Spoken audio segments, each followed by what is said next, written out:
நடக்கலை அப்படின்னு சொல்கிறதுக்கு இதுதான் அதுக்கான பலன். ஏன்னா கர்ம வினைகள் எதாவது இருக்கும். செய்யக்கூடாத விஷயத்தை நீங்கள் சில பேர் செஞ்சிட்ருக்கீங்க.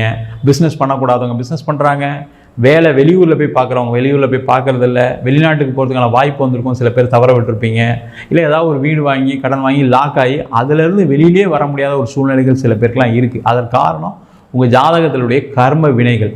அதை தெரிந்து கொள்ளக்கூடிய அற்புதமான தருணம் தான் இந்த குரு பயிற்சி. ஏன்னா குரு பகவான் உங்கள் ராசிக்கு 3ஆம் இடம் சொல்லக்கூடிய முயற்சி ஸ்தானத்தில் உச்சம் பெறார். இந்த குருவுடைய பார்வைகள் அவருடைய 5ஆம் பார்வை 7ஆம் இடத்துல விழும், 7ஆம் பார்வை 9ஆம் இடத்துல விழும், அவருடைய 9ஆம் பார்வை 11ஆம் இடத்துல. இந்த சூழ்நிலையில் நீங்கள் இருக்கீங்க போது என்ன ஆகுனா உங்களுக்கு இருக்கக்கூடிய பிரச்சனைகளுக்கு ஒரு தீர்வு காத்து கொண்டு இருக்கிறதுன்னு அர்த்தம். அது ரொம்ப லிமிட்டட் பீரியடாக இருக்குது. அதான் ஒரு சின்ன பிரச்சனை. இதில் ஒரு 50 நாட்கள் தான் இருக்குது. அந்த 50 நாட்களுக்குள்ளே உங்களுக்கு என்ன பிரச்சனைன்னு தெரிஞ்சுங்க. ஒன்று உங்கள் சுயஜாதத்தை பார்த்து தெரிஞ்சுங்க.